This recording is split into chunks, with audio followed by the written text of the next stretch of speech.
네, 뉴스 시작하겠습니다. 최상목 대통령 권한대행이 마은혁 헌법재판관 후보자를 임명하지 않은 것이 타당한지에 대한 헌법재판소의 판단이 오늘 나옵니다. 윤석열 대통령 탄핵심판 사건에도 영향을 줄 수 있어서 어떤 결론이 나올지 주목됩니다. 현장에 취재기자 연결해서 자세히 알아보겠습니다. 이경국 기자. 네, 헌법재판소에 나와 있습니다. 네, 자 먼저 윤 대통령 탄핵심판 관련 내용부터 살펴보겠습니다. 오늘도 재판관들의 평의가 이어질 예정이죠? 네, 맞습니다. 그제 변론을 마친 재판부는 다음 달 중순으로 예상되는 선고 전까지 휴일을 제외하고 매일 평의를 진행한다는 방침을 세웠습니다. 그만큼 오늘도 철저한 보안 속에서 재판관들의 평의가 이어질 것으로 보입니다. 회의실에 설치된 도감청 방지 장치에 대한 점검이 매일 이루어지고요. 재판관들에 대한 밀착 경호도 유지가 됩니다. 이런 가운데 변론은 끝났지만 국회와 윤 대통령 양측이 재판부에 추가 자료를 제출하면서 공방을 이어갈 거라는 전망이 나오고 있습니다.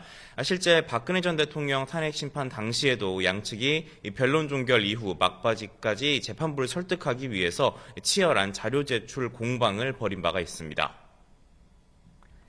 네, 오늘 헌재에서는 마은혁 헌법재판관 후보자 미임명과 관련한 권한쟁의 심판 사건의 결론도 나올 예정이죠.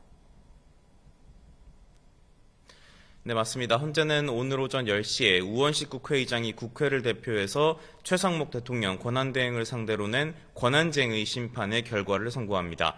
국회가 심판을 청구한 지 55일 만인데요. 앞서 최 대행은 지난해 12월 정계선 조한창 헌법재판관을 임명했지만 마은혁 후보자에 대해서는 이 여야 합의가 확인되지 않았다면서 임명을 보류한 바가 있습니다. 이에 우원식 의장은 최 대행이 국회 헌법재판관 선출권을 침해했다면서 권한쟁의 심판을 청구했습니다. 애초 지난 3일에 선고가 진행될 예정이었는데 최 대행 측이 이 우원식 국회의장의 심판 청구가 국회의 의결을 거치지 않았다고 주장을 해서 추가로 변론이 진행되기도 했습니다. 네, 이 사건에 관심이 쏠리는 이유는 윤 대통령의 탄핵심판 선고 시점과도 맞닿아 있기 때문인데 어떻습니까? 네, 헌재가 심판 청구를 오늘 기각하거나 각하를 할 경우에 재판부는 지금처럼 8인 체제가 유지가 되고요. 앞서 설명드렸던 것처럼 다음 달 중순쯤에 윤 대통령 탄핵 심판 결론이 나오게 될 전망입니다. 다만 헌재가 우원식 의장 청구를 인용을 하고 최 대행이 이 결정에 따라서 마은혁 후보자를 이 새 재판관으로 임명하게 되면 헌재는 9인 체제를 갖추게 됩니다. 이 경우에 기존 재판부는 이 새로 임명된 마은혁 재판관이 윤 대통령 탄핵 심판 평의 그리고 표결에 참여할지를 결정해야 합니다. 만약 참여가 결정이 된다면 그간의 변론 내용 숙지를 위한 갱신 절차를 밟아야 하는데 이 절차에 상당한 기간이 걸릴 수 있다는 관측이 많습니다. 다만 한 번이라도 변론에 참여를 했어야 선고에 관여할 수 있다는 분석도 있기 때문에 마은혁 후보자가 임명이 되더라도 기존 재판관 8인이 윤 대통령 탄핵 심판 결론을 내릴 가능성도 있습니다. 네, 오늘 법원에서는 비상계엄 사태와 관련해서 기소된 군 예비역과 경찰 수뇌부 등에 대한 재판도 진행될 예정이죠. 맞습니다. 서울중앙지방법원은 오늘 이른바 햄버거 회동을 하면서 비상계엄을 사전 모의했다는 혐의를 받는 노상원 전 정보사령관과 김용군 전 제3야전군 사령부 헌병대장에 대한 2차 공판 준비기일을 엽니다. 또 국회 봉쇄와 정치인 체포조 운영에 가담했다는 혐의를 받는 조지호 경찰청장과 김봉식 전 서울경찰청장의 2차 공판 준비기일도 오늘 오후에 진행이 됩니다. 가장 먼저 내란 혐의로 구속기소가 된 인물이자 김용현 전 국방부 장관의 3차 준비기일도 오늘 진행이 될 예정입니다. 이들 대부분은 지난 기일에서 내란죄 자체가 성립하지 않는다거나 계엄 당시 국회 등에 투입된 인력은 질서 유지 차원이었다는 등의 이유로 혐의를 부인한 바 있습니다. 지금까지 헌법재판소에서 전해드렸습니다. 네, 헌정사 최초로 대통령의 최후 진술이 이루어졌던 탄핵심판 마지막 변론에서는 유례없는 장면들이 등장했습니다. 윤 대통령은 1시간이 넘는 연설을 하며 목이 타는 듯 2차례 물을 마시기도 했고 국회 측 정청래 위원장은 연설 도중 울음을 삼켰습니다. 차정윤 기자입니다. 윤 대통령 탄핵심판에서 양측 대리인단은 유명 구절을 인용하며 각각 2시간 동안 최종 변론을 펼쳤습니다. 국회 측 장순욱 변호사는 자신이 좋아하는 노래라며 가사를 읊었고 제가 좋아하는 노래 가사에 이런 구절이 있습니다. 세상 풍경 중에서 제일 아름다운 풍경, 모든 것들이 제자리로 돌아가는 풍경. 헌법재판관 출신 김희수 변호사는 논어 속 공자의 말을 소개하며 윤 대통령을 비판했습니다. 그 혼란의 시대에서 공자가 통찰한 정치의 근본은 백성의 믿음이 없으면 나라는 설 수 없다는 것이었습니다. 윤 대통령 측 첫 번째 발언 주자로 나선 김계리 변호사는 비상계엄을 통해 자신이 계몽됐다고 주장했습니다. 제가 임신과 출산과 육아를 하느라 몰랐던 민주당이 저지른 폐악을 일당 독재의 파쇼 행위를 확인하고 이 사건에 뛰어들게 되었습니다. 저는 계몽되었습니다. 윤 대통령의 멘토로 불리는 검찰총장 출신 정상명 변호사로 처음으로 탄핵 심판에 나왔는데 대통령의 인간적인 면을 봐달라고 호소했습니다. 인간 윤석열은 너무나도 인간적인 사람이었고 사람 냄새가 났습니다. 감히 말씀드립니다, 재판관님들. 절대로 불통하는 사람이 아닙니다. 국회 측의 최종 의견 진술 도중에는 심판정의 애국가가 울려 퍼졌습니다. 정청래 위원장은 과거 민주화 운동 시절을 회상하며 울음을 삼키기도 했습니다. 수건으로 눈을 가린 채 속옷 차림으로 4시간 동안 주먹질, 발길질로 헌정사 최초 현직 대통령으로 최종 변론에 나선 윤 대통령은 70분 연설 도중 목이 타는 듯 2차례 잔에 담긴 물을 마셨습니다. 이처럼 거대 야당은 선동 탄핵, 방탄 탄핵, 이적 탄핵으로 대한민국을 무너뜨리고 있습니다. 매회 변론마다 유례없는 장면을 남겼던 윤 대통령 탄핵 심판은 장장 8시간에 걸친 최종 변론을 끝으로 종결됐고 이제 헌재 결정만 남겨두게 됐습니다. YTN 차정은입니다. 더불어민주당 이재명 대표의 선거법 위반 사건 항소심 선고가 다음 달 26일에 나옵니다. 검찰은 1심 때와 같은 징역 2년을 구형했는데 이 대표는 정상적인 검찰권 행사가 아니라고 비판했습니다. 김영수 기자입니다. 재판부가 첫 공판 때 못 박았던 대로 변론이 34일 만에 마무리됐습니다. 민주당 이재명 대표의 선거법 위반 사건 항소심 5차 공판과 결심은 하루에 연달아 열렸습니다. 세상의 이치라고 하는 게 다 상식과 원칙대로 가게 돼 있습니다. 법원이 잘 가려낼 겁니다. 마지막 공판에서도 검찰과 이재명 대표 측은 고 김문기 씨와 국토부 협박 관련 발언을 놓고 공방을 벌였는데 검찰은 1심과 같은 징역 2년을 구형했습니다. 검찰은 피고인 신분이나 정치적 상황에 따라 잣대가 달라지면 공직선거법 취지가 몰각된다고 강조했습니다. 특히 검찰은 사회적 지위를 이용했고 동종 전과도 있다면서 가중 요소가 7개나 있지만 감경 요소는 없다고 주장했습니다. 이 대표는 허위라고 생각하고 말한 적이 없다고 혐의를 거듭 부인했습니다. 이 대표는 최후 진술에서 자신에 대한 수사를 하나하나 거론하면서 검찰이 과하다고 지적했고 징역 2년의 실형을 구형한 것에 대해선 정상적인 검찰권 행사라고 생각되지 않는다고 비판했습니다. 이재명 대표의 정치적 운명은 물론 정치권 전체에도 영향이 불가피한 선거법 항소심 판단은 다음 달 26일에 나옵니다. YTN 김영수입니다.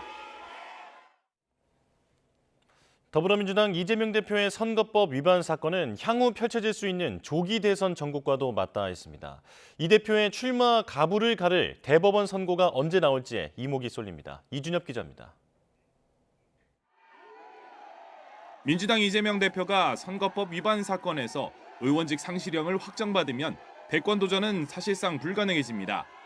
향후 10년간 피선거권이 박탈돼 출마 자체를 못하게 되기 때문입니다. 특히 다음 달 중순 윤석열 대통령 탄핵이 인용되면 바로 2달 뒤 조기 대선이 치러지게 되는 만큼 재판의 최종 결론뿐만 아니라 형 확정 시점에도 자연스레 관심이 쏠리고 있습니다. 항소심 선고가 다음 달 26일로 결정됐지만 어떤 결론이 나오든 검찰이나 이 대표 측의 상고가 예상되는 상황. 불가피 대법원 판단을 거쳐야 하는데 현행 공직선거법은 선거법 재판을 1심은 6개월, 2심과 3심은 각각 3개월 안에 마치도록 규정하고 있습니다. 조희대 대법원장도 원칙을 지킬 것을 강조하고 있지만 대선이 5월 중순으로 확정되면 그 전에 대법원 선고가 나긴 쉽지 않을 거란 관측이 적지 않습니다. 앞서 이 대표 사건은 1심 선고에만 2년 2개월이 걸렸고 심리에 속도를 낸 2심도 규정을 지키진 못했습니다. 통상의 경우에도 재판부 배당과 관련 서류 제출 등 소송 절차에 걸리는 시간을 모두 합치면 재판 시작에만 최소 한 달이 걸립니다. 여기에 항소심 때처럼 이 대표 측이 소송 기록 접수 통지서를 제때 받지 않아 법원이 공시 송달을 할 경우 재판 시작은 더 늦어집니다. 이 대표 역시 대법원 판결이 대선 전에 나올 수 없다고 딱 잘라 전망한 바 있습니다.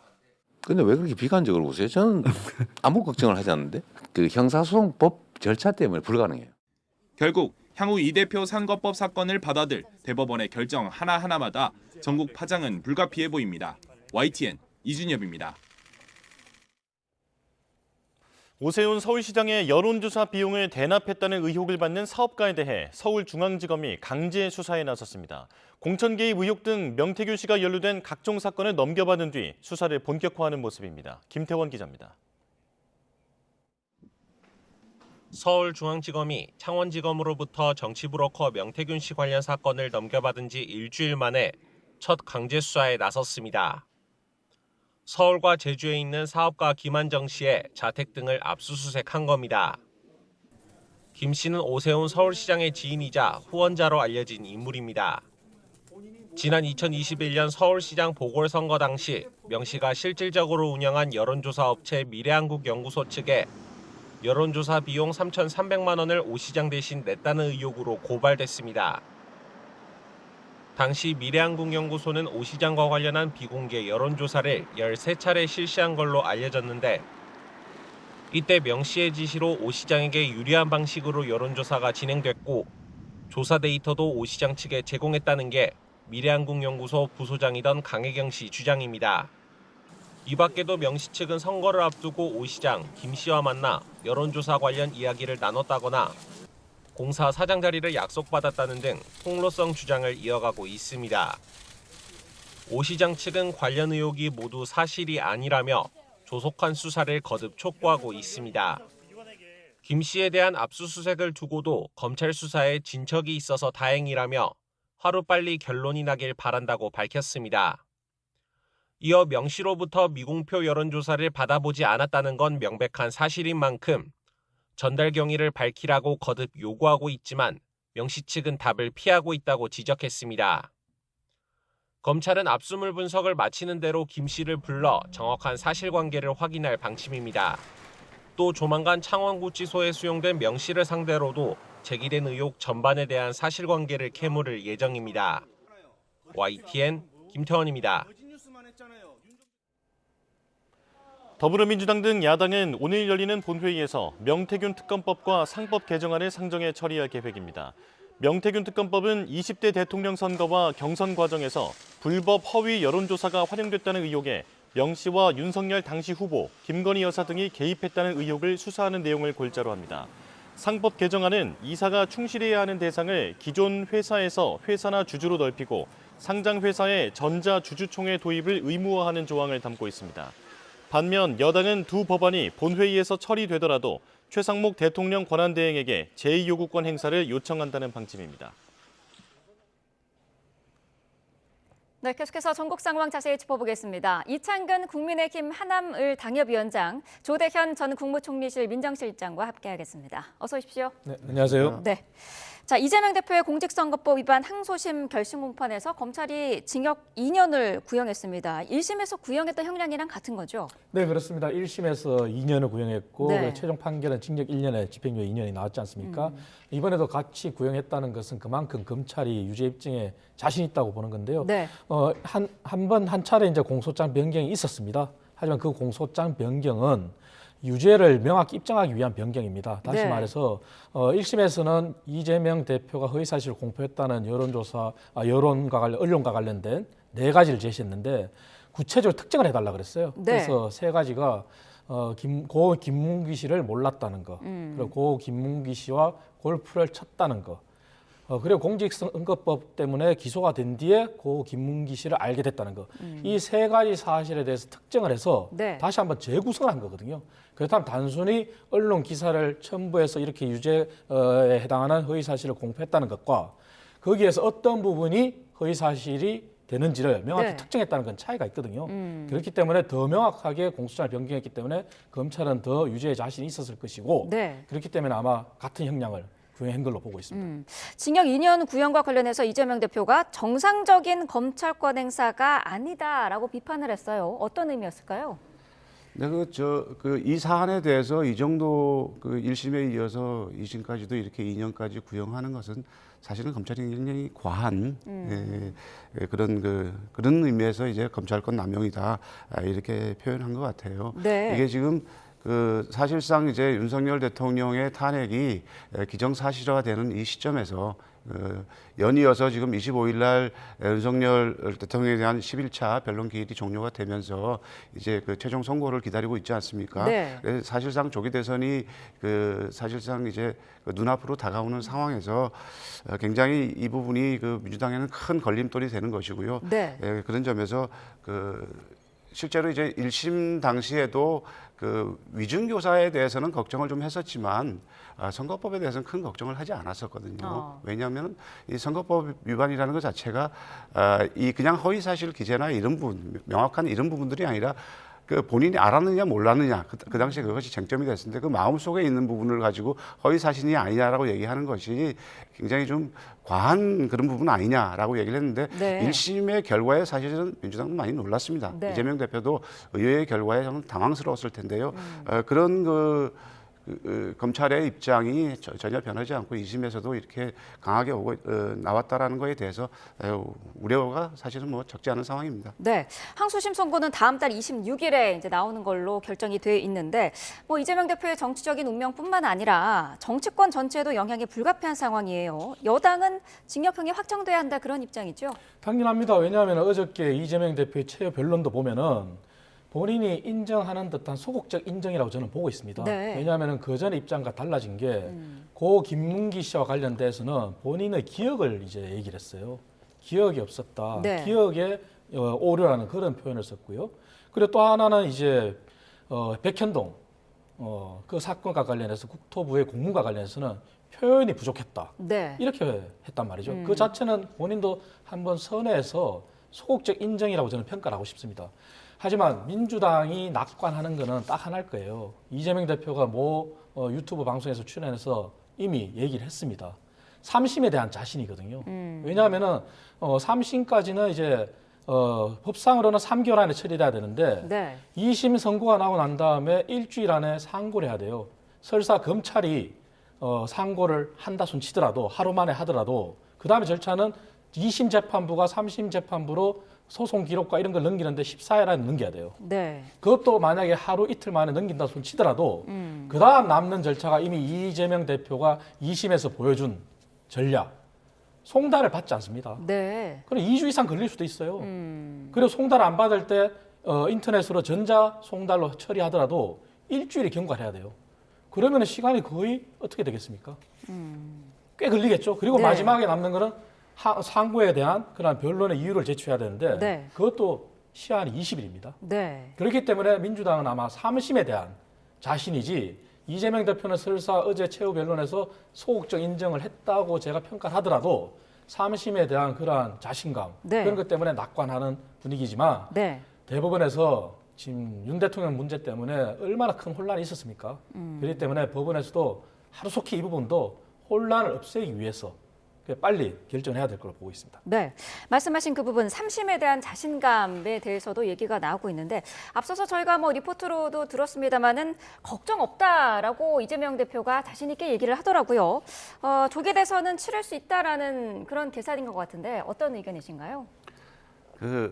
낙관하는 분위기라고 얘기를 하는데 네. 그리고 크게 걱정하지 않는다고 얘기하는 것이 정말 그런가 이랬을 때는 그렇지는 않을 거라고 봅니다. 네. 왜냐하면은 1심 자체가 사실은 예상 밖에 조금 전에도 말씀드렸지만은 1심에서 우리가 위증교사 부분은 위증교사 부분을 크게 걱정했지 이 부분 걱정도 하지 않았었거든요. 이제 이 부분이 근데 1년이라는 굉장히 큰 형을 받았었기 때문에 네. 좀 낙관할 수 있는 분위기는 아닙니다. 그리고 그 이후에 좀 2심이 진행되는 과정에서도 솔직히 제가 보기에도 여러 가지 지금 우리 이창근 위원장께서 조목조목 짚으셨지만 그런 부분에 대해서 이렇게 그 2심의 공판 과정에서 별로 이렇게 진전될 만한 우리에게 유리할 만한 그런 상황이 전개되지는 않았다고 봅니다. 그렇다고 네. 본다면은 그 2심의 결과를 낙관하는 것은 아니고요. 네. 걱정을 많이 하고 있고 그것이 이제 1심의 그 무리한 그 과한 선고가 2심에서 좀 합리적이고 좀 객관적으로 다뤄주시길 바란다. 이런 게 지금 우리의 상황이라고 민주당의 상황이다. 또 이 대표의 상황이다. 이렇게 저는 생각이 됩니다. 네. 혹시 민주당이 이재명 대표에게 불리한 결과가 나올 것에 대한 뭐 대비책이라든지 이런 게 있을 수가 있을까요? 지금으로서는 말씀드린 대로 그 1심이 지나치게 과한 그런 과정 그 결과가 나왔었기 때문에 네. 좀 그것이 바로 잡아져서 2심에서 무죄가 나오거나 또는 대선에 영향이 없는 그런 선고 결과가 나오기를 바라고 그런 점에서 이재명 대표도 이제 굉장히 좀 물러난 네. 아까 말씀하셨습니다마는 예를 들어서 백현동 관련 발언은 과한 표현이다. 이런 협박이라는 말은 사실은 그런 압박을 느꼈다는 것을 그랬겠죠. 이제 처음에 1심부터 압박을 느꼈다라고 얘기했으면 큰 문제가 안 됐을 텐데 협박이라는 표현으로 이제 과하게 나가다 보니까 그러지 않았느냐. 그리고 기억이 점점 소실되는 부분에 대해서 또 인정을 했습니다. 그래서 네. 그런 부분들이 좀 물러나면서 그 2심의 합리적인 판결을 좀 기다리는 거죠.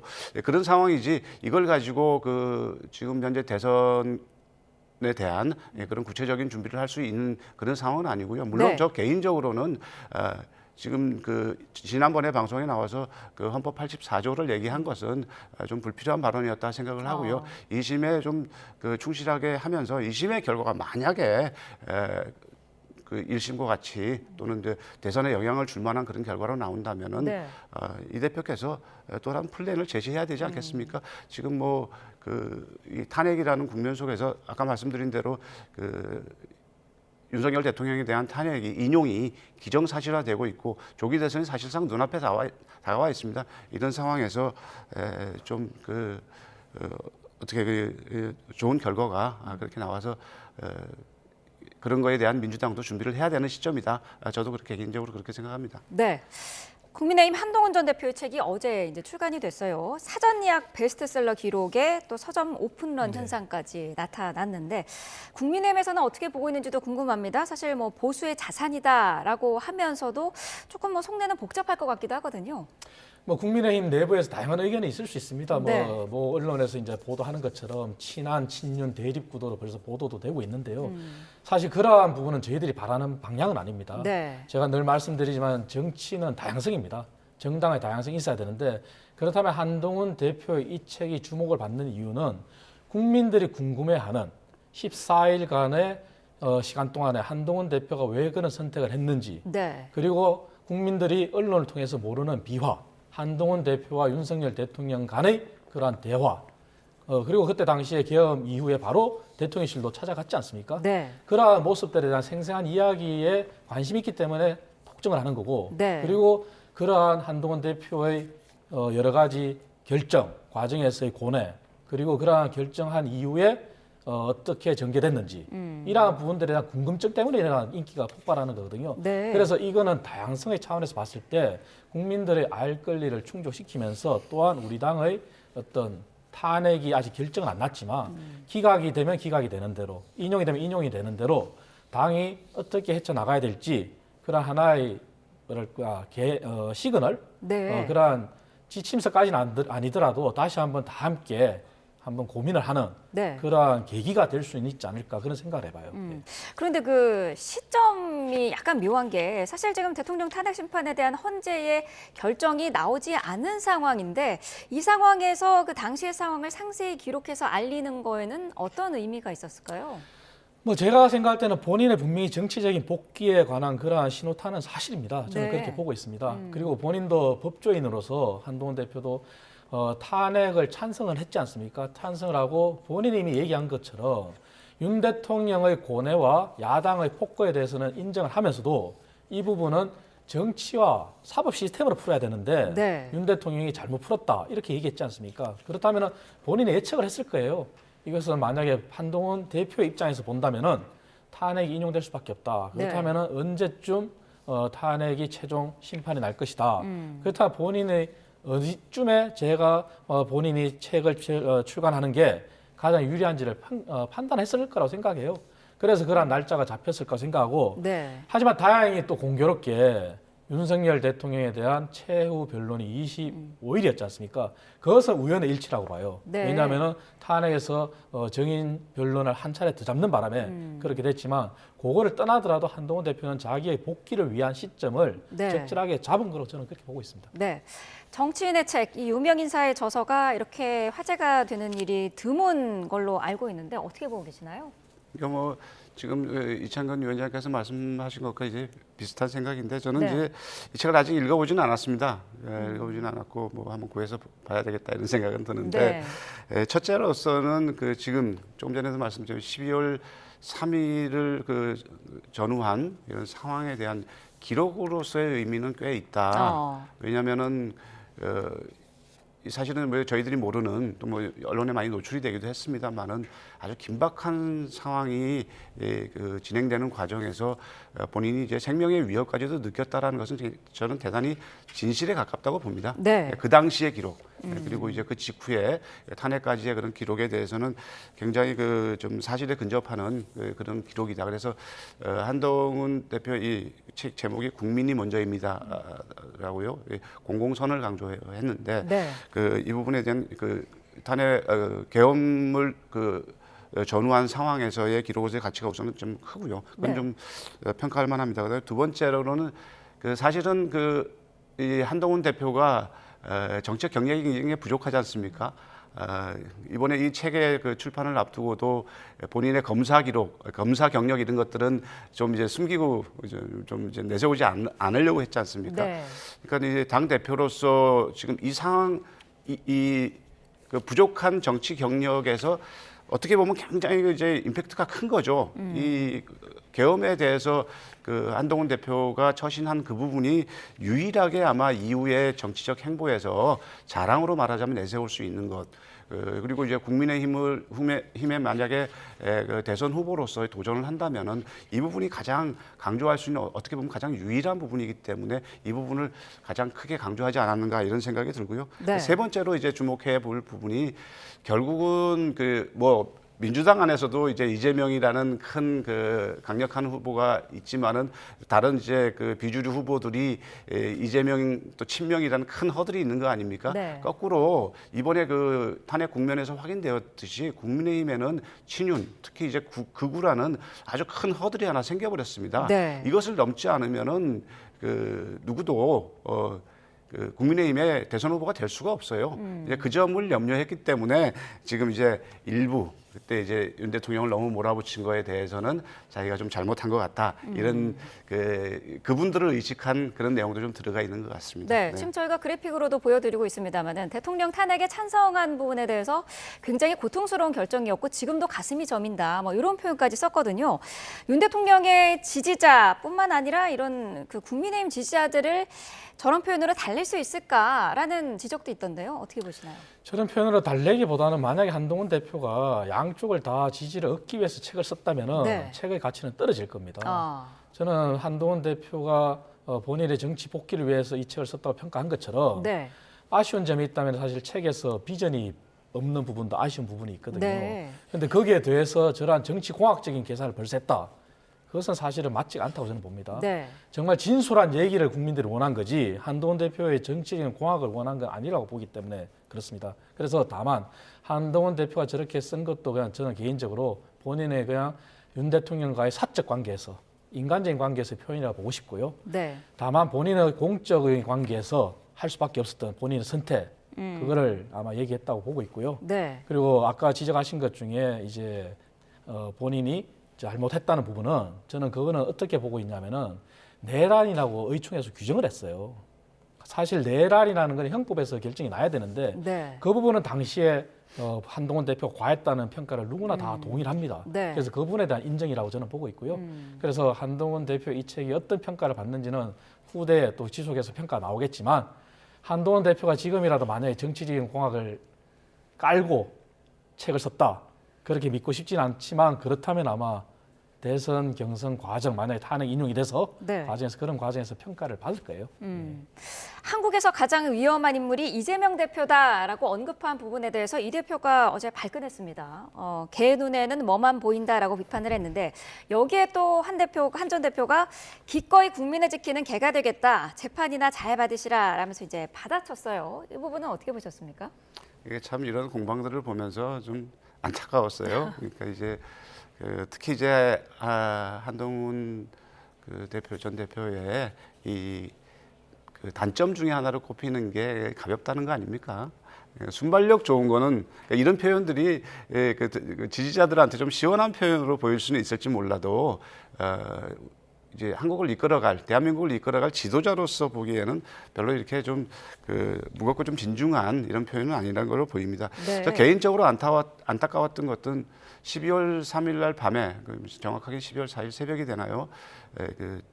국회 본회의장에서 계엄 해제를 의결하면서 두 사람이 악수하는 장면이 굉장히 이제 역사의 한 장면으로 남았단 말입니다. 사실은 대한민국이 탄핵 또 계엄이라는 아주 중차대한 돌발적인 상황에 맞닥뜨리면서 이 양당의 대표가 그렇게 손을 잡았다라는 그런 역사적인 기록이 있었는데 이제 시간이 어느 정도 지난 상황에서 두 사람이 이런 식의 표현을 하면서 서로 공격을 한다라는 게 안타까운데요.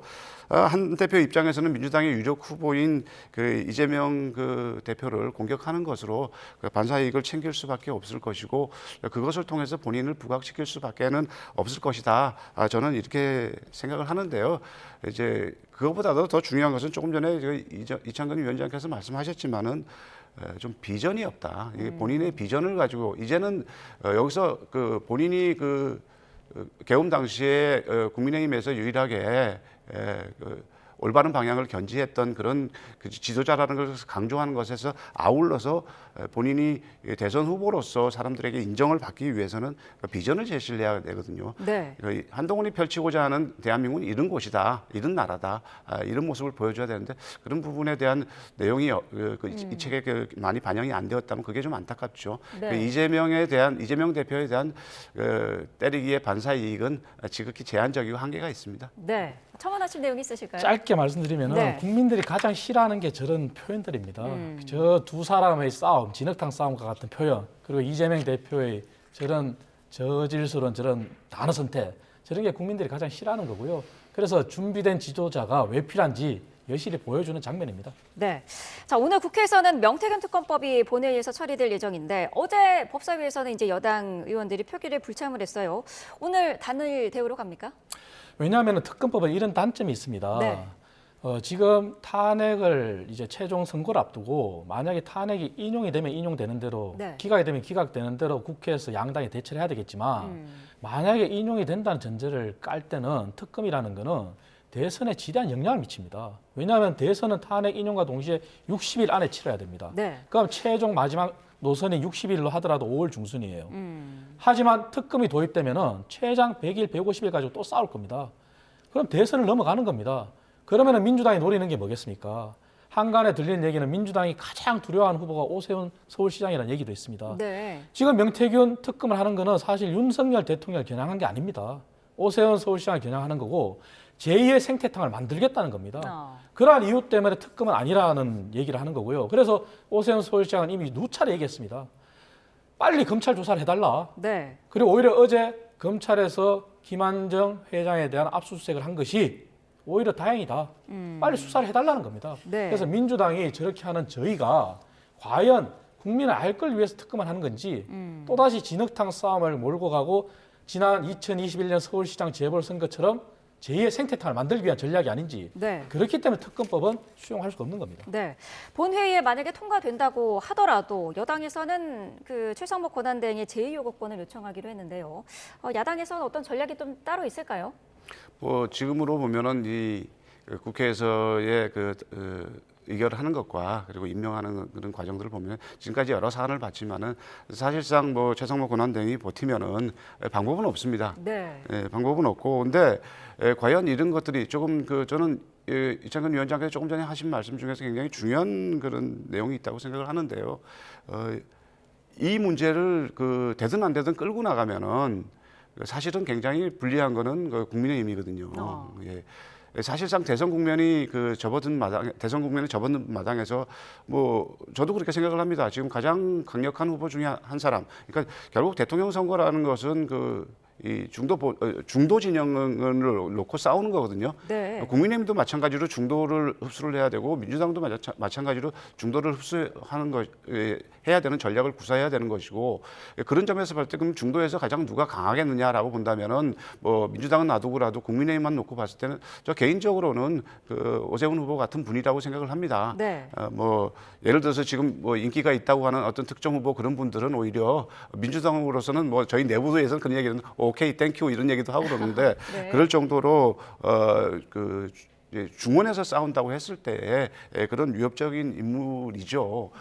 이제 그런 측면에서 봤을 때 이 명태균 특검 문제가 시간을 자꾸 끌면 끌수록 네. 저는 국민의힘 그리고 유력 후보인 오세훈 후보에게 굉장히 부정적인 영향을 미칠 거라고 봅니다. 네. 그래서 개인적으로는 그냥 흔쾌히 이걸 받고 일찍 털어가는 게 지금 자신 있다고 하지 않았습니까? 그리고 오세훈 시장의 코멘트를 보면은 본인은 아무 관련이 없기 때문에 이렇게 빨리빨리 밝혀졌으면 좋겠다. 그리고 실제로 일각에서 제가 듣기로는 뭐 빨리 했으면 좋겠다라는 그런 게 솔직한 심정이다 이런 주장도 있어요. 네. 그렇다면은 유력한 후보가 나서서 특히 홍준표 시장 같은 경우에도 좀 후보로 거론되는데 명태균 리스트에 계속 거론되는 분 중에 한 분이 그 두 분 아니겠습니까? 그렇다고 본다면 그 두 분이 나서서 이걸 좀 받고 네. 빨리빨리 진행을 하자.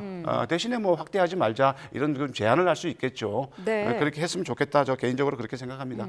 위원장님께 이 부분만 짧게 잠깐 질문을 드려볼게요. 지금 뭐 오세훈 시장과 관련된 녹취가 추가로 공개되기도 했고 구속 상태에서 지금 명태균 씨가 계속해서 폭로를 이어가고 있는데 여기에 대해서 해석이 분분하더라고요. 어떤 의견이신가요? 제가 지난 2021년도 재보궐선거 당시에 최초의 당에서 오세훈 서울시장을 등을 떠밀어서 나가게 만들었을 때부터 네. 제가 대변인이었습니다. 누구보다 상황을 잘 압니다. 네.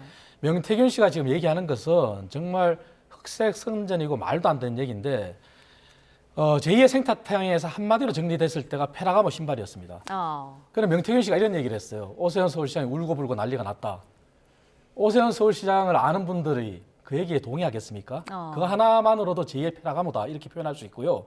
그리고 김영선 전 의원을 SH공사 사장으로 임명하기로 했다 하는데 서울시에 저희가 2021년도 재보궐선거 당선된 뒤에 들어가서 봤더니 고 박원순 시장 10년 동안 제일 무너진 게 주택 부분과 경제 부분이었습니다. 네. SH공사 사장 누가 했습니까? 분양가 원가 공개로 유명한 김운동 사장이 3년을 마치고 끝내고 나갔습니다. 그리고 서울경제진흥원, 서울경제를 이끄는 당시 저희 공약이 스타트업에서 스케일업이라는 공약이었습니다. 네. 그 사장 저희 캠프와 아무 관계없는 분이 임명을 했고 지금도 잘 끌고 가고 있습니다. 이 두 개 사례만 보더라도 그러한 자리 거래하지 않는 분이 오세훈 시장입니다. 그래서 명태균 씨가 얘기하는 부분들은 오히려 자기가 내쳐졌다. 잘못된 여론조사 보고서로 내쳐졌다는 것을 인정하는 꼴이고요. 네. 그래서 저희가 이런 모든 것을 포함해서 빨리 검찰에서 수사를 해달라는 겁니다. 알겠습니다. 자, 오늘 명태균 특검법이 처리가 될지 지켜봐야 될 것 같습니다. 오늘 말씀 여기까지 듣도록 하겠습니다. 이창근 국민의힘 하남을 당협위원장, 조대현 전 국무총리실 민정실장과 함께했습니다. 고맙습니다.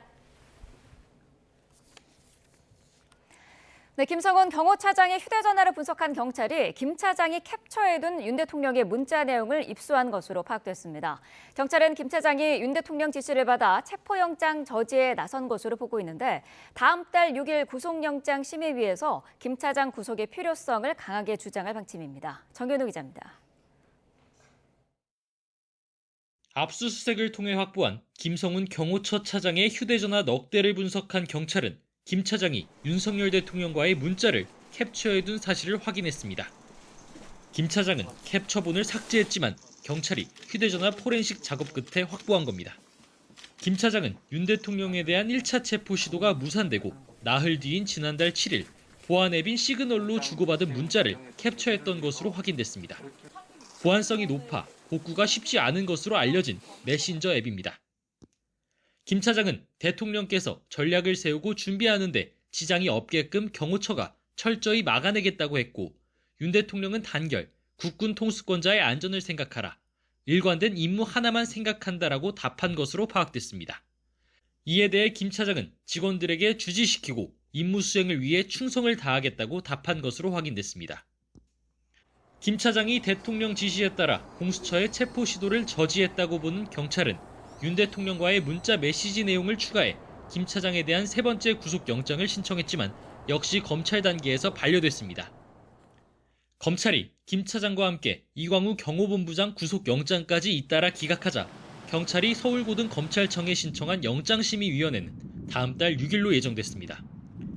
경찰 특수단 관계자는 여기 직접 출석해 김 차장과 이 본부장의 구속수사 필요성을 적극 주장할 것으로 보입니다. YTN 정현우입니다. 비상계엄 사태와 관련해 내란 중요 임무 종사 혐의로 구속 기소된 군 예비역들과 전현직 경찰 수뇌부들의 재판이 오늘 잇따라 진행됩니다. 서울중앙지방법원은 오늘 이른바 햄버거 회동을 하며 비상계엄을 사전 모의한 혐의를 받는 노상원 전 국군 정보사령관과 김용군 전 제3야전군 사령부 헌병대장에 대한 2차 공판 준비 기일을 진행합니다. 또 국회 봉쇄와 정치인 체포조 운영에 가담했다는 혐의를 받는 조지호 경찰청장과 김봉식 전 서울경찰청장의 2차 공판 준비 기일도 오늘 오후 진행됩니다. 비상계엄 관계자 가운데 가장 먼저 내란 혐의로 구속 기소된 김용현 전 국방부 장관의 3차 준비 기일도 오늘 오후에 진행될 예정입니다.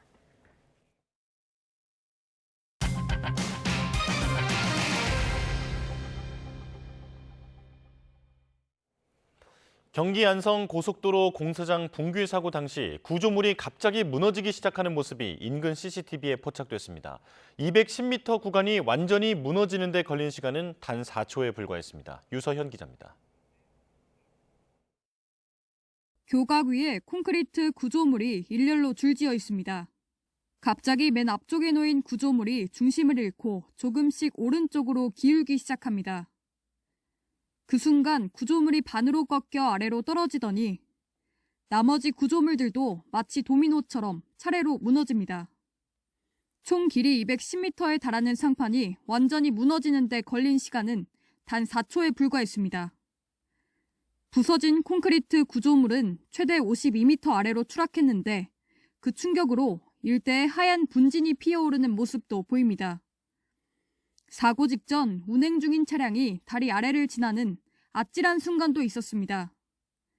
하얀색 트럭이 지나가고 약 5초 뒤 다리가 무너졌는데 이외에도 차량 여러 대가 블랙박스에 사고 순간이 담길 만큼 가까운 거리에 있었습니다. 자칫하면 더 큰 인명피해로 이어질 뻔한 상황. 인근 가정집 마당에 있던 개와 고양이도 굉음에 놀라 달아나는 모습이 포착됐는데 주민들도 집이 흔들릴 정도로 충격이 컸다며 사고 순간을 전했습니다. 우리 집 앞에서 봤었지. 우리 집 앞에서 보면서 내가 그냥 턱 쓰러지다가 어떻게 정신 차려서 보니까 또 여기 이 차가 나가더라고요. 저리 그래서는 119 신고해야 된다고. 이번 사고로 노동자 10명이 숨지거나 다친 가운데 불과 몇 초 만에 교량이 무너진 원인에 대한 조사가 진행 중입니다. YTN 유서연입니다.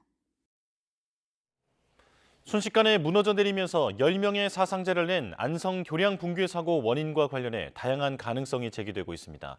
시공 과정에 문제는 없었는지 면밀한 조사가 필요해 보입니다. 양동훈 기자가 보도합니다. CCTV 영상을 보면 이번 사고는 거더라고 불리는 거대한 콘크리트 구조물 6개가 동시에 옆으로 쓰러지면서 시작됐습니다.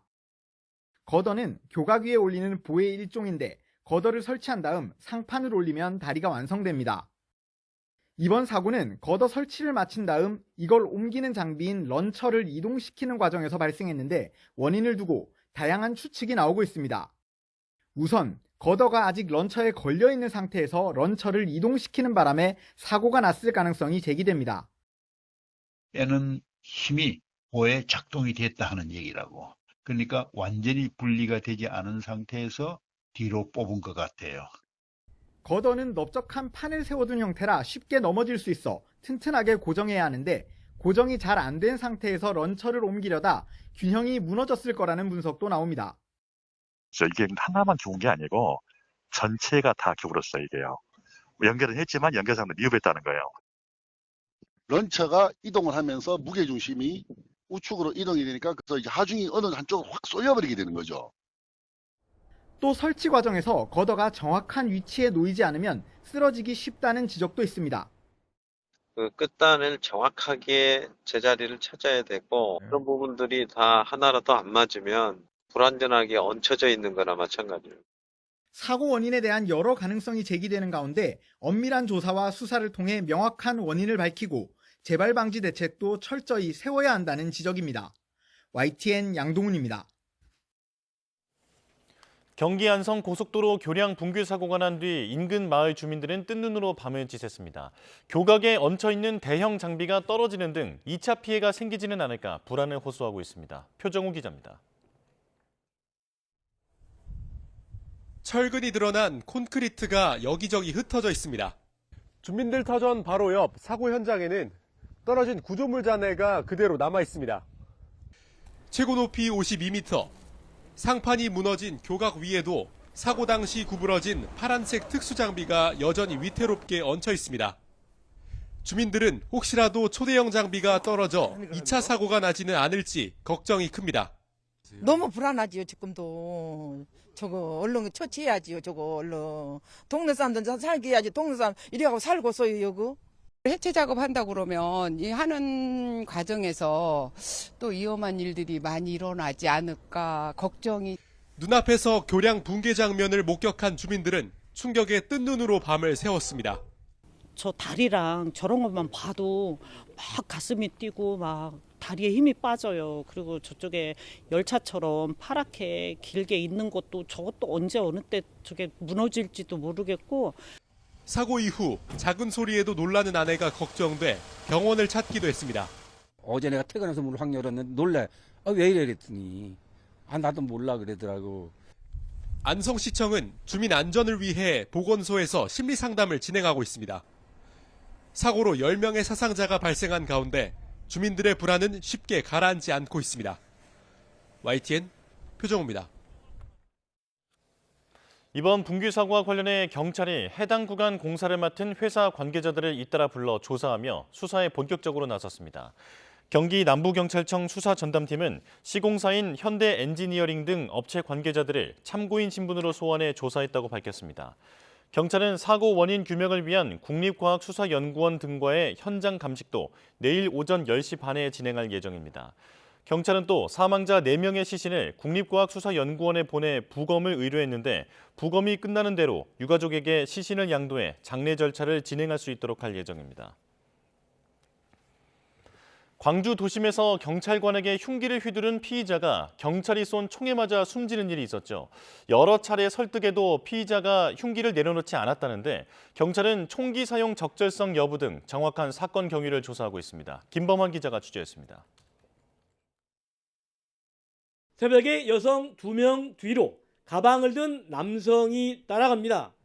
이 남성은 여성들의 주거지까지 가서 공동 현관문을 여는 것을 지켜봤습니다. 이 여성들은 곧바로 112에 신고했습니다. 그런데 50대 피의자는 체포에 순순히 응하지 않았고 몸싸움이 벌어졌습니다. 지금도 사건 현장에는 이렇게 핏자국이 선명하게 남아있는 것을 보실 수가 있습니다. 여러 차례 설득에도 흉기를 내려놓지 않던 피의자는 급기야 경찰관의 얼굴 등을 2차례 이상 찔렀습니다. 결국 경찰은 전기 충격기에 이어 공포탄 1발과 실탄 3발을 쐈습니다. 새벽에 3시 총소리가 빵빵 3번 나. 근데 우수수수수네. 그래서 내가 나가보려다가 무사서. 실탄을 맞은 피의자는 병원으로 옮겨졌지만 숨졌습니다. 흉기에 찔려 광대뼈 골절 등 중상을 입은 경찰관은 다행히 생명에는 지장이 없는 상태입니다. 현재까지는 아직 괜찮습니다. 그런 부분을 지금 수사를 하고 있어요. 현재까지는 그러죠. 경찰은 총기를 적절하게 썼는지 등 정확한 사건 경위를 조사하고 있습니다. 광주경찰청 직장협의회는 공무 수행 중에 안타까운 사건이 발생했다며 현장에 출동한 경찰관들이 피해를 보지 않도록 해달라고 호소했습니다. YTN 김범환입니다.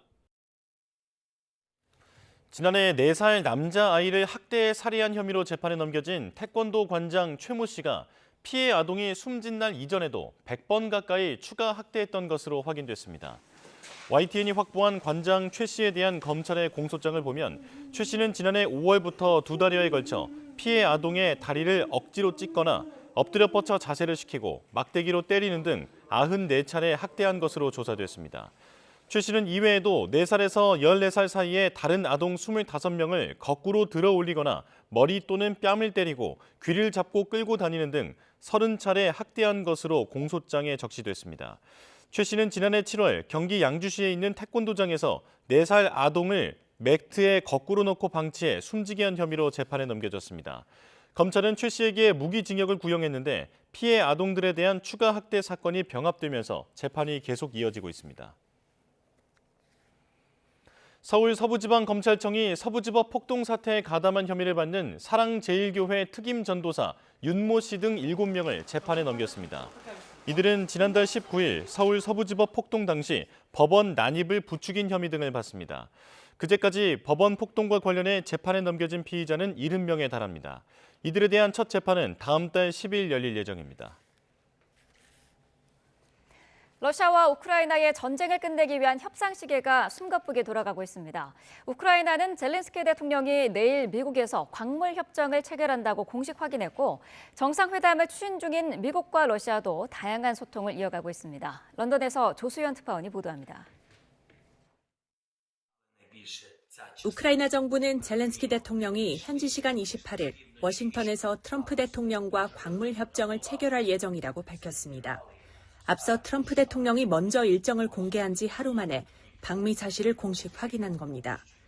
그러면서도 자국의 안보 보장 문제와 어떻게 연결할지를 협의해야 한다며 여지를 남겨뒀습니다. 젤렌스키 대통령은 이번 회담에 기대감을 내비치면서 광물 협정의 성패는 트럼프 대통령에 달렸다고 강조했습니다. Угода може бути частиною майбутніх гарантій безпеки, але я хочу розуміти угода угодою, а треба розуміти ширше бачення. 러시아도 미국과의 대화 재개를 강조하며 관계 정상화에 속도를 내고 있습니다. 양국 대표단이 이스탄불에서 상호 공간 운영 문제를 협의하기로 했고 정상 간 추가 통화도 필요하면 언제든 가능하다는 입장입니다. Я думаю, что по ее итогам будет понятно, насколько мы можем двигаться быстро и эффективно. 이런 가운데 마크롱 프랑스 대통령에 이어 스타머 영국 총리가 유럽 주요국 정상 가운데 두 번째로 워싱턴에서 트럼프 대통령을 만납니다. 스타머 총리는 유럽의 안보 강화 노력을 부각하고 미국의 지속적인 지원을 설득하는 데 공을 들일 것으로 보입니다. 미국과 러시아가 단둘이 속도를 내온 종전 논의가 이번 주 젤렌스키와 유럽 정상들의 잇따른 방미 후 어떤 국면으로 전환할지 관심이 집중되고 있습니다. 런던에서 YTN 조수연입니다. 네, 하지만 트럼프 대통령은 종전 협상의 핵심 요소인 우크라이나 안보 보장에는 참여하지 않을 거라고 말했습니다. 또 유럽연합은 미국을 망치기 위해 결성된 조직이라고 주장하면서 유럽연합에 대한 25% 관세 부과가 임박했다고 경고했습니다. 워싱턴 권준기 특파원입니다. 트럼프 대통령은 우크라이나의 나토 가입은 이제 잊으라며 가능성을 일축했습니다. 전후 우크라이나에 대한 안전 보장도 미국은 빠질 거라고 말했습니다. I'm not going to make security guarantees beyond very much. We're going to have Europe do that because it's in, we're talking about Europe is their next door neighbor.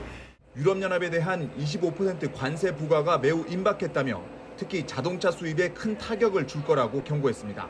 애초에 유럽연합이 만들어진 건 미국을 망치기 위해서라며 과거 미국이 적극 도왔던 유럽연합 결성의 역사를 부정했습니다. Let's be honest. The European Union was formed in order to screw the United States. That's the purpose of it. And they've done a good job of it, but now I'm president. 다른 나라가 보복 관세로 대응하면 어떻게 할 건지 기자 질문에는 결국 승자는 미국이 될 거라며 해볼 테면 해보라고 답했습니다. We are the pot of gold. We're the one that everybody wants. And They can retaliate, but it cannot be a successful retaliation because we just go cold turkey. We don't buy anymore. And if that happens, we win. 트리도 캐나다 총리를 또 미국 주지사라고 부르며 멕시코와 캐나다에 대한 관세를 멈추지 않겠다고 밝혔고 골드카드로 이름 붙인 71억 원짜리 영주권을 100만 개 팔고 싶다고 말하기도 했습니다. 트럼프 대통령은 중국의 타이완 무력 침공을 막을 거냐는 질문에 그건 절대 언급하지 않을 거라며 시진핑 주석과 잘 지내고 싶다고 말했습니다. 워싱턴에서 YTN 권준규입니다. 트럼프 2기 행정부 출범 이후 장관급 인사로는 처음으로 안덕근 산업통상자원부 장관이 관세 대응을 위해 미국 방문 일정에 나섰습니다. 철강과 상호 관세 시행을 앞두고 관세 면제 요청과 함께 산업 협력을 제안할 것으로 보입니다. 워싱턴 홍상희 특파원입니다. 안덕근 산업장관이 트럼프 2기 행정부 출범 이후 장관급 인사로는 처음으로 워싱턴을 찾았습니다. 하워드 러트닉 상무장관과의 회담을 앞둔 안 장관은 구체적인 관세 대응 전략에 대해서는 말을 아꼈습니다.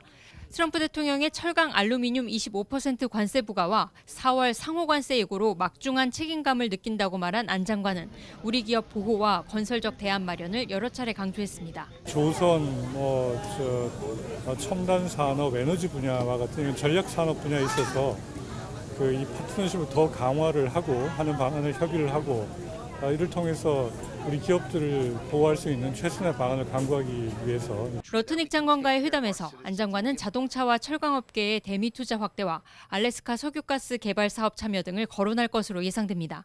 이와 함께 철강, 알루미늄 등 품목 관세와 상호 관세 면제도 요청할 것으로 보입니다.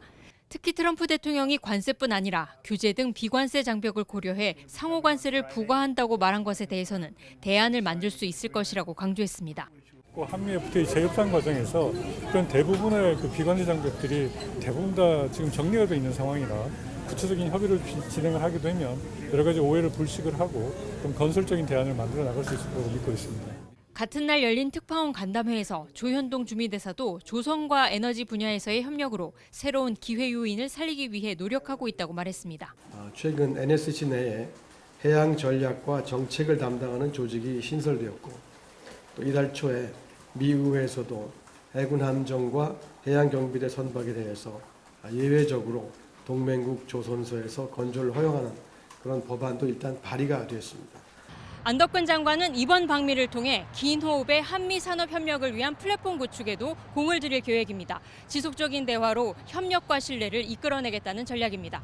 워싱턴에서 YTN 홍상입니다.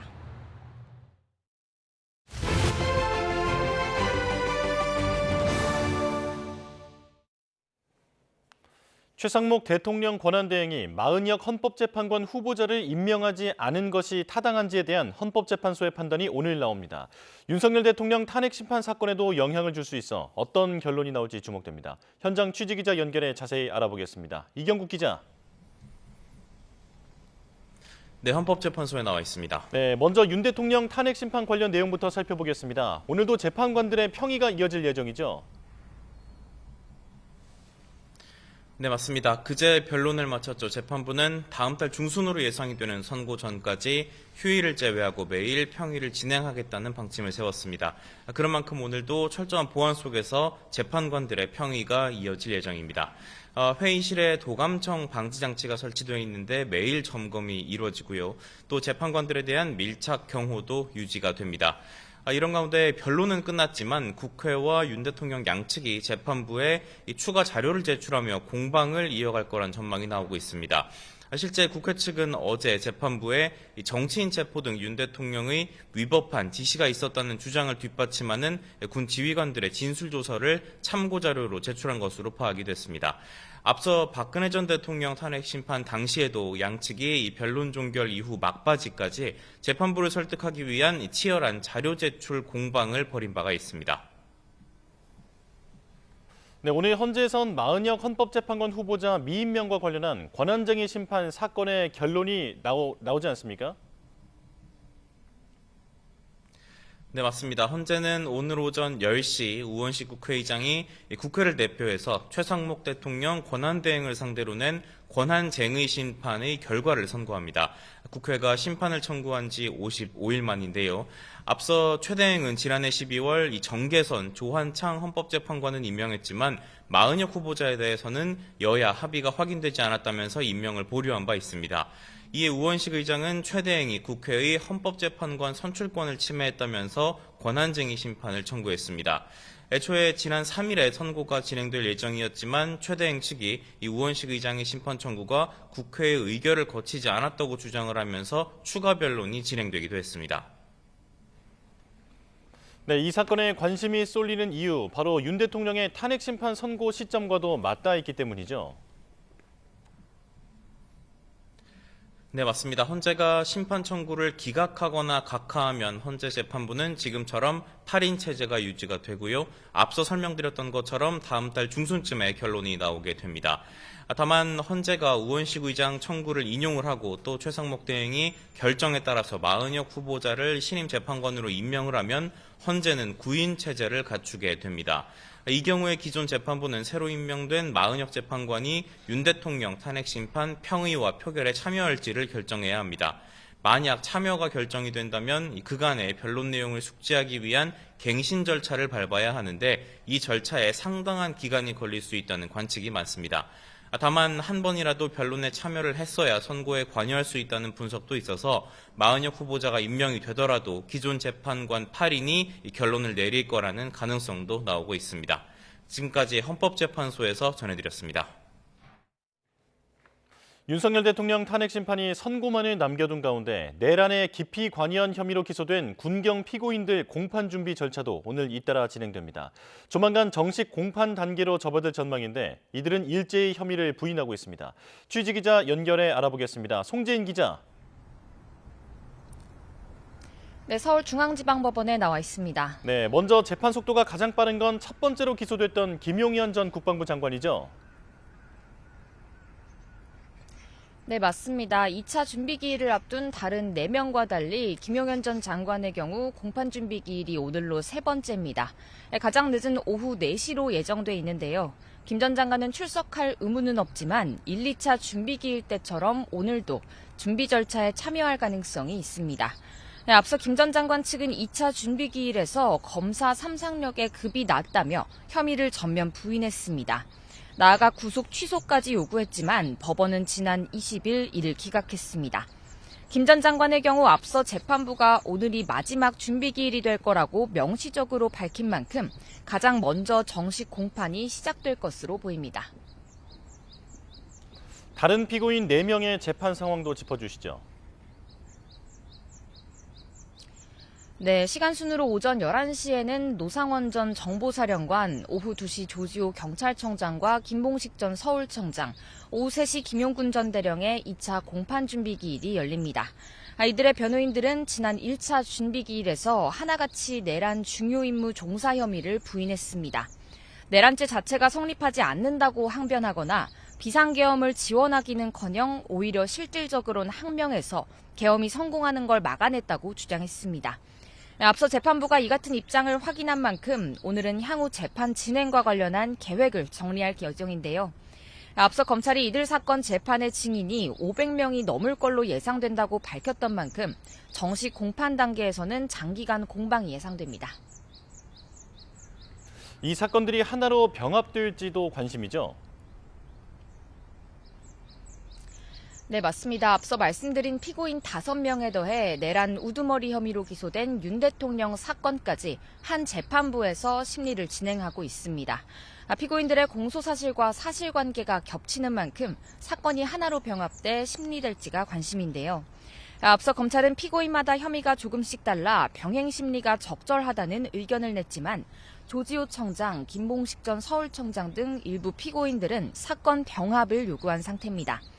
재판부는 다음 달 24일 윤 대통령의 내란 우두머리 혐의 재판 2차 공판 준비기일 전까지 병합 여부를 결정해서 알리겠다고 밝힌 가운데 오늘 공범들의 재판에서 관련 가닥이 잡힐지 주목됩니다. 지금까지 서울중앙지법에서 YTN 송재인입니다.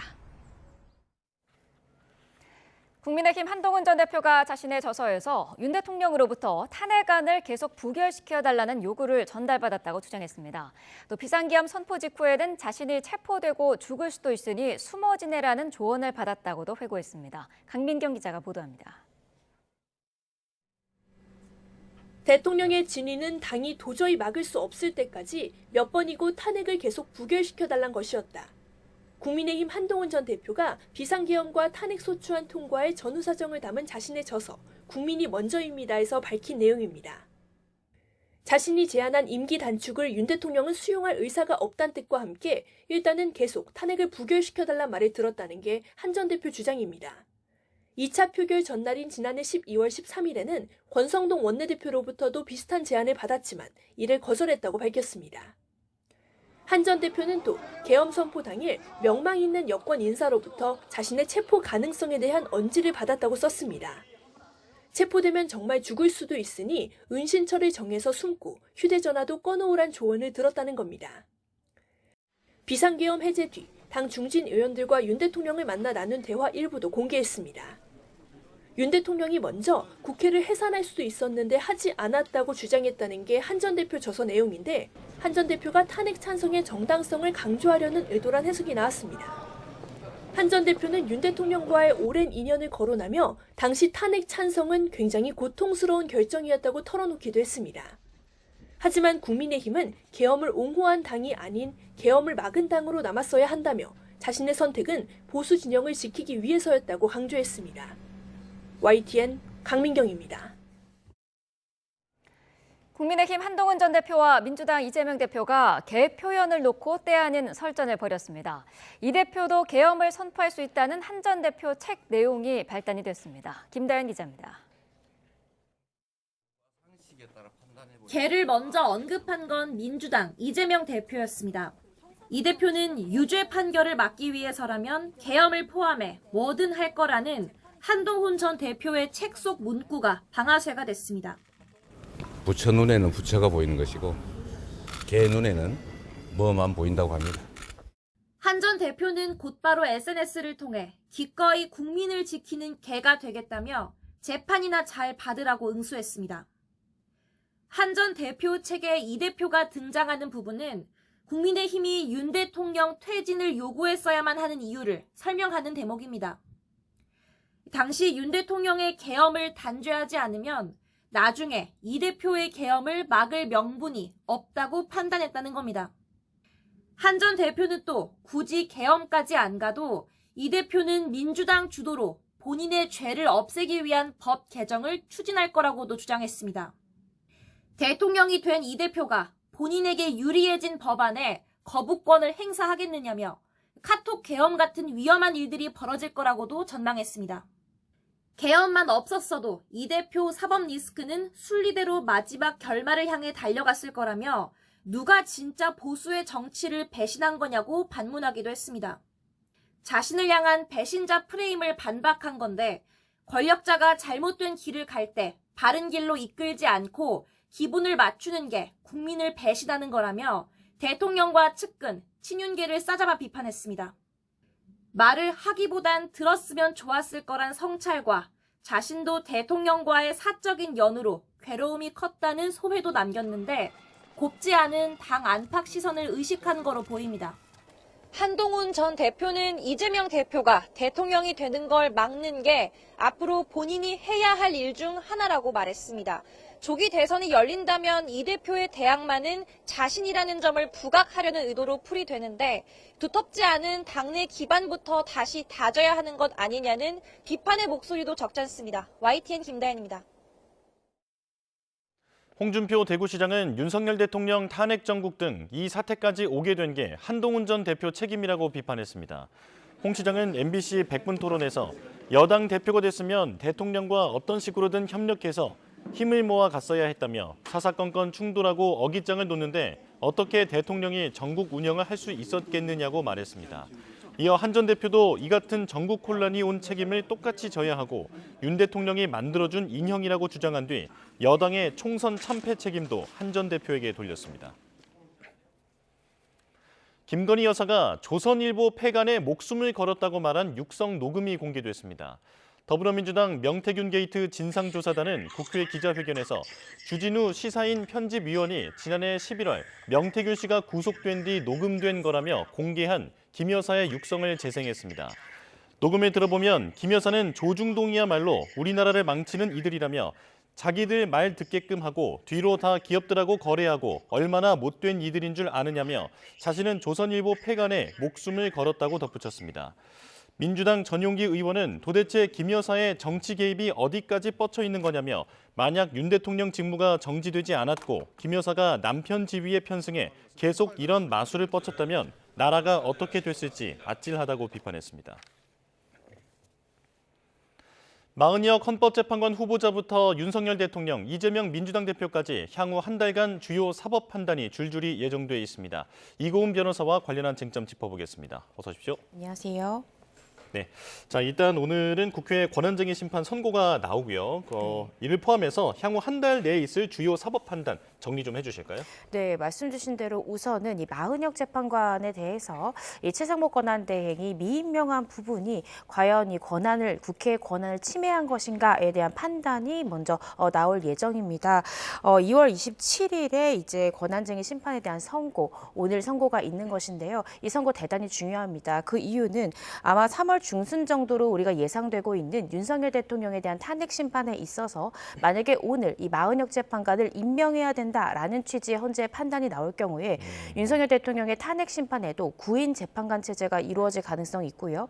또 마은혁 재판관이 이 윤석열 대통령 탄핵 심판에 함께 참여해서 다시 공판 갱신 절차를 거쳐야 되는지 또 여러 가지의 쟁점들이 있기 때문에 오늘 선고 결과가 굉장히 주목되는 그런 상황입니다. 예. 그리고 이제 3월 이제 말쯤에는 또 윤석열 대통령에 대한 또 형사 재판 본격화되고요. 공판 준비기일 2차 준비기일이 펼쳐질 예정입니다. 지난 공판 준비 1차 기일 지났는데요. 그때 당시에는 윤석열 대통령 측에서 증거 기록이 7만 페이지가 넘기 때문에 기록을 제대로 검토하지 못해서 구체적인 의견을 밝히지 않았습니다. 그런데 3월 24일로 예정되어 있는 2차 공판 준비 기일 때는 아마 기록을 모두 검토해서 윤석열 대통령 측의 구체적인 입장이 어떠한지 또 어떠한 증거에 대해서 부동의할지 구체적인 논의가 오갈 것으로 보여져서 또 많은 분들이 주목하고 있는 형사재판이고요. 또 3월 26일입니다. 어제 있었던 이재명 대표의 이 항소심 변론이 종결이 되었는데요.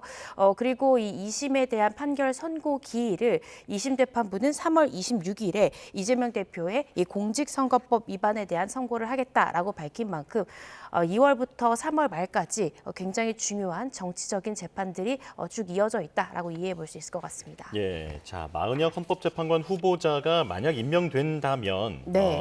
그때 이제 대통령에 관련되어 있는 이제 헌재 판단이 늦춰질 수 있다라고 하는 그 경우의 수를 설명을 해주셨는데, 자 그런데 만약 오늘 헌재가 국회 심판 청구를 받아들여서 그러니까 미임명이 위헌이다라고 판단을 한다면 최 대행이 곧바로 마은혁 후보자를 임명할 것인가 이 부분에 네. 대한 전망도 좀 엇갈리더라고요. 이게 강제할 수 있는 규정은 없는 겁니까?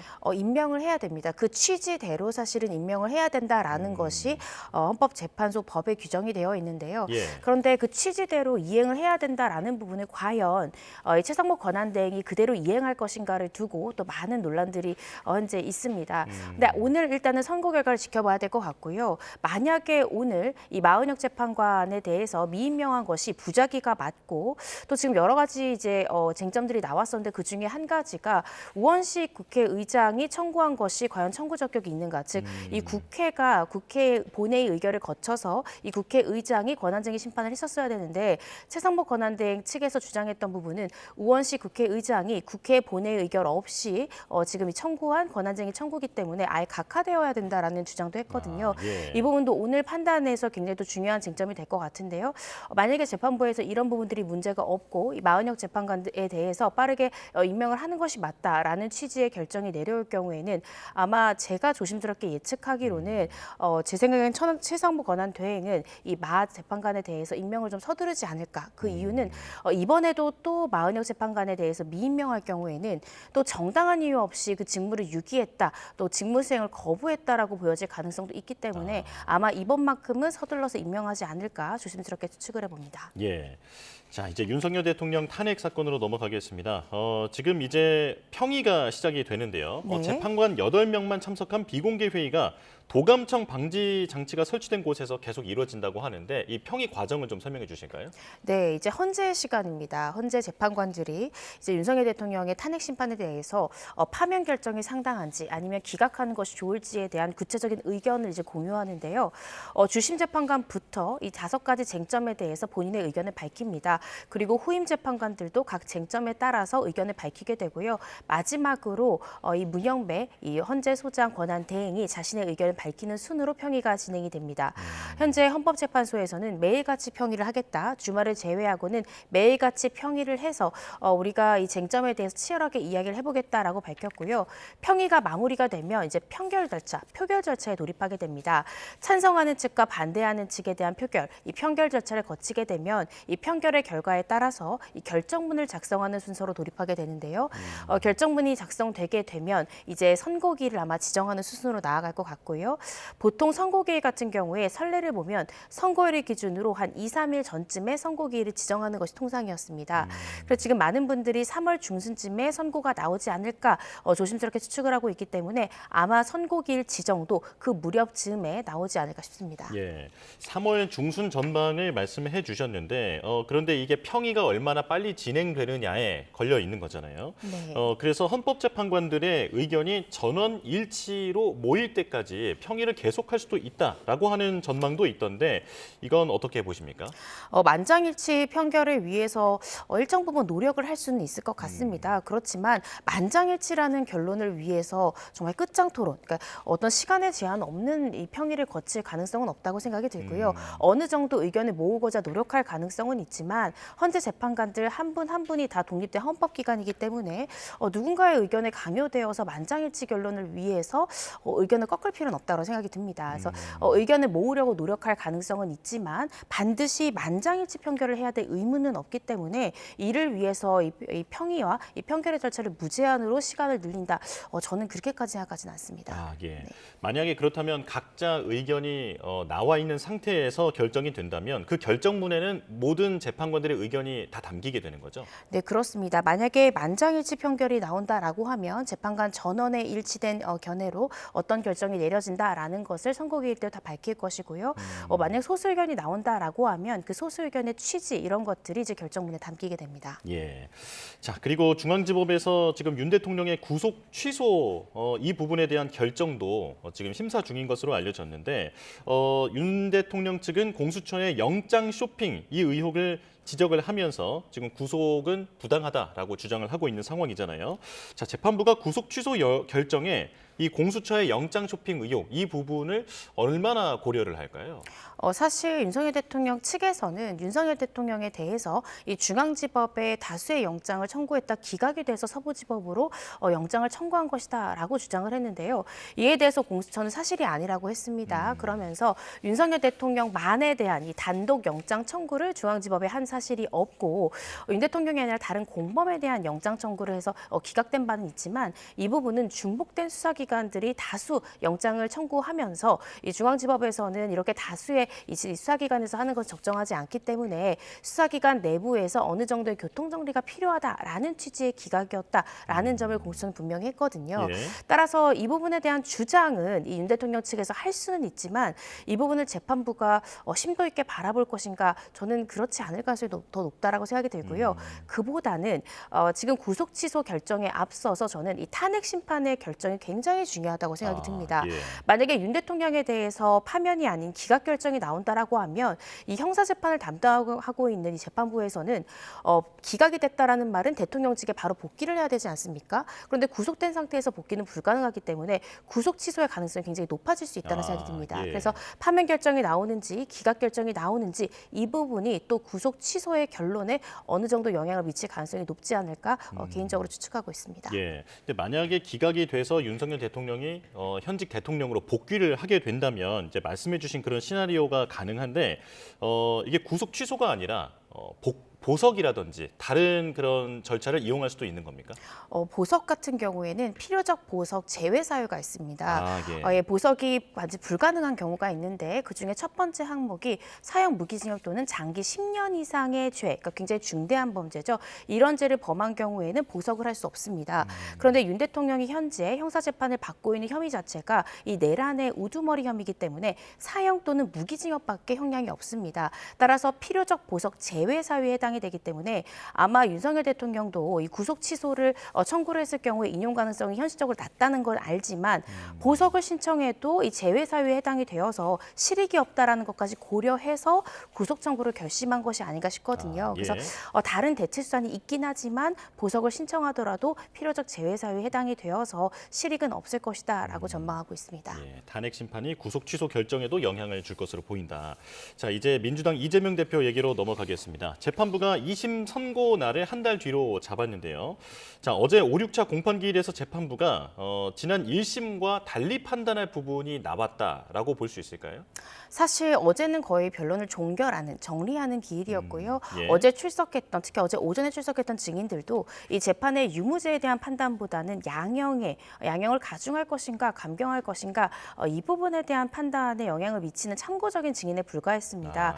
따라서 어제 있었던 절차가 어떤 2심 판결에 결정적인 영향을 끼친다기보다는 어제 이전에 출석했던 이 유무죄 판결과 직접적인 관련이 있는 증인들의 증언이랄지 또 이 대표와 검찰 측이 최종적으로 제출할 이 변론 요지서에 담기는 주장의 요지랄지 이런 것들이 좀 더 2심 재판부 판결에 결정적인 영향을 끼치지 않을까 싶습니다. 그렇군요. 자, 검찰이 1심과 같은 형량, 그러니까 징역 2년을 구형했는데 이건 통상적인 모습이라고 볼 수 있을까요? 네, 그렇습니다. 저도 검사로서 재직을 했지만 1심에서 보통 구형한 양을 2심에서도 그대로 유지하는 경우가 통상적입니다. 그런데 예외는 있습니다. 예를 들어 피해자가 명백한 범죄에 있어서 1심 때는 이 피고인이 피해자와 합의하지 않았다가 2심에서는 합의를 하는 등 특별한 사정 변경이 있는 경우에는 그 구형량의 변경을 주는데요. 그런데 이 대표 사건 같은 경우에는 피해자가 있는 범죄가 아니지 않습니까? 사정 변경이 없고 또 검찰에서는 1심에서 일부 무죄가 선고됐던 부분에 대해서도 유죄가 상당하다라고 지금 현재 주장을 하고 있기 때문에 아마 1심과 동일한 구형량으로 징역 2년을 구형한 것으로 보여집니다. 자, 그런데 앞서서 2심 재판부가 공소 사실을 구체화하라면서 검사 측의 공소장 변경을 요구하지 않았습니까? 그렇게 해서 실제로 공소장이 변경됐는데 이게 재판부의 어떤 유죄의 심증 아니냐라고 보는 시선도 있더라고요. 어떻게 보십니까? 유죄의 심증이다라고까지 우리가 추측해 볼 수는 없지만 그렇지만 우리가 한 가지 확실하게 알 수 있는 것은 백현동 용도 변경 관련해서는 어떠한 공소장 변경 요청도 하지 않았습니다. 그런데 이재명 대표의 2심 재판이 거의 막바지에 이른 지금의 상황에서 이 고 김문기 씨 관련한 부분에 대해서만 정확하게 지금 공소장 변경을 해달라고 요청한 것은 지금 재판부의 고민점은 이 고 김문기 씨 관련한 이 공소사실 관련해서 유무죄에 있어서 굉장히 고심을 하고 있다. 이 부분은 알 수 있습니다. 그것이 유죄의 취지인지 무죄의 취지인지 거기까지는 우리가 예측하기는 어렵지만 유무죄의 변동 가능성이 있다면 공소장 변경 요청한 이 고 김문기 씨에 대한 부분은 1심 결과와는 다른 결론이 나올 가능성도 있다. 이 정도까지 추측은 가능할 것 같습니다. 그렇군요. 자, 이제 대법원 선고 시점이 궁금합니다. 5월 중순 얘기도 나오는데 어떻게 전망됩니까? 사실 3월 26일에 2심 결론이 나옵니다. 2심 판결 결과가 나오면 검찰이든 이재명 대표든 당연히 상고를 할 수밖에 없을 것 같습니다. 왜냐하면 양측이 다 만족할 수 있는 결론이 나올 수는 없거든요. 그렇다라고 한다면 기록이 3심 대법원으로 송부되는 시간도 있고요. 상고장 제출이나 상고이의서 제출 등의 시간이 소요되기 때문에 또 행정적으로 한 달 정도의 시간이 걸립니다. 그렇다라고 한다면 최소한 6월 말 정도는 되어야 이 대법원의 판결이 나올 것으로 보여져서요. 사실은 이제 윤석열 대통령에 대해서 예를 들어서 파면 결정이 내려졌을 경우 조기 대선이 치러질 텐데 과연 그 60일 이내에 이 대표에 대한 3심 결론까지 나올지 저는 그때까지 나오기는 좀 어렵지 않을까라고 조심스럽게 생각하고 있습니다. 자, 그리고 대통령 불소추 특권이 또 큰 쟁점이 되고 있는데 그러니까 대통령을 취임하면 지금 기소된 재판도 모두 중지가 되는 것이 맞다. 아니다라고 보는 시선이 엇갈리더라고요. 어떻게 판단할 수 있을까요? 네, 이전의 선례가 일단 없었습니다. 헌법 84조에는요, 이 내란, 외환의 죄를 제외하고는 대통령은 재직 중에 형사소출을 당하지 아니한다라고 규정이 되어 있는데 그 소출을 어디까지의 범위를 볼 것인가의 쟁점입니다. 이재명 대표 측에서는 소는 기소고 추는 이 소송 관련한 수행이기 때문에 이것은 과거에 진행되어 오던 재판까지도 모두 중단되는 것이다라고 해석을 하고 있고요. 또 반대 입장은 소추 부분은 기소를 의미하는 것이기 때문에 재직 중에 범하게 되는 다른 형사 사건에 대해서의 기소가 막아진다라는 의미이고 과거부터 계속 받아오던 이 대통령에 대한 이 형사 재판까지 중단시키는 효력까지는 없다라는 쟁점들이 있습니다. 그래서 과연 어떤 판단이 맞을지는 사실 선례가 없기 때문에 어떠한 정확한 답변을 내놓기는 어려울 것 같은데요. 그런데 보통 이제 소추라 함은 보통 기소의 의미로 받아들이는 것이 법조인들 사이에서는 좀 통상적인 해석입니다. 그렇다라고 한다면 기소 자체가 불가능하다라는 것이니 과거에 계속되어 온 재판까지 이것이 중단된다라는 의미로 해석하는 것은 문헌의 의미를 조금 더 확장된 해석이지 않을까라고 저는 개인적으로 생각하고 있는데요. 그렇다라고 한다면 과거부터 받아오던 재판이 계속된다라는 의미고 그렇게 해석한다면 또 문제가 현직 대통령의 신분에서 재판을 계속 받아야 된다라는 점, 또 현직 대통령에 대한 재판 결과를 과연 국민들이 공정한 재판 결과로 받아들일 것인가라는 또 문제점들이 있습니다. 그래서 이 부분에 대한 해석은 조금 더 지켜봐야 될 것 같습니다. 예, 공방이 계속될 것으로 보입니다. 여기까지 듣겠습니다. 이고은 변호사와 함께했습니다. 고맙습니다.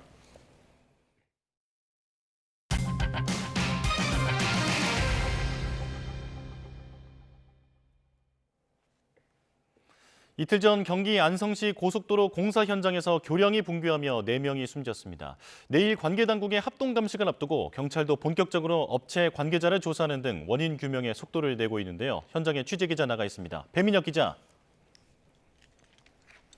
네, 고속도로 교량 붕괴 사고 현장입니다. 네, 지금 현장 상황 전해주시죠. 네, 제 뒤로 보시는 것처럼 고속도로 교량의 기둥이 덩그러니 남아있는 모습을 볼 수 있습니다. 공사에 사용하던 파란색 특수장비가 기둥에 위태롭게 얹혀있고 그 아래로는 부서진 잔해물들이 그대로 남았습니다. 앞서 그제 오전 9시 50분쯤 경기 안성시에 있는 고속도로 건설 현장에서 교량이 무너지며 4명이 숨지고 6명이 다쳤습니다. 사고 당시 영상을 보면 상판 구조물 걷어와 파란 장비가 순식간에 주저앉는 모습을 볼 수 있습니다. 부서진 구조물 잔해가 사고 지점 아래로 떨어지며 인근 통행은 지금도 통제되고 있는데요.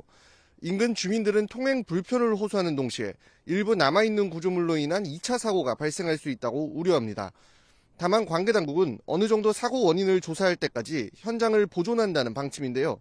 그런 만큼 소방당국은 추가 붕괴 위험은 없는지 현장을 주기적으로 살펴보고 있는데 아직 특이사항은 없는 것으로 전해졌습니다. 네, 사고 원인 조사는 어떻게 돼가고 있습니까? 네, 전담 수사팀을 꾸린 경찰도 사고 원인 조사에 속도를 내는 모양입니다. 시공사 현대엔지니어링 등 공사업체 관계자들을 불러 참고인 신분으로 조사한 경찰은 오늘도 관련자 조사를 이어갈 방침입니다. 경찰은 참고인 조사뿐 아니라 사고 당시 CCTV 영상과 공사 계획서 등을 확보해 분석하며 시공 과정에 과실이 있는지 다각도로 수사하고 있는데요. 걷어가 고정되지 않아 사고가 난 것 아니냐는 의혹에 대해서도 조사하는 것으로 확인됐습니다. 고용노동부도 공사 현장에 작업 중지 명령을 내리고는 업체를 대상으로 산업안전보건법과 중대재해처벌법 위반 여부를 조사하고 있습니다. 앞서 박상욱 국토부 장관은 대책회의를 열고 사고 현장과 같은 특수장비가 사용되는 모든 도로공사를 중단하고 안전성을 검토하라고 지시하기도 했는데요.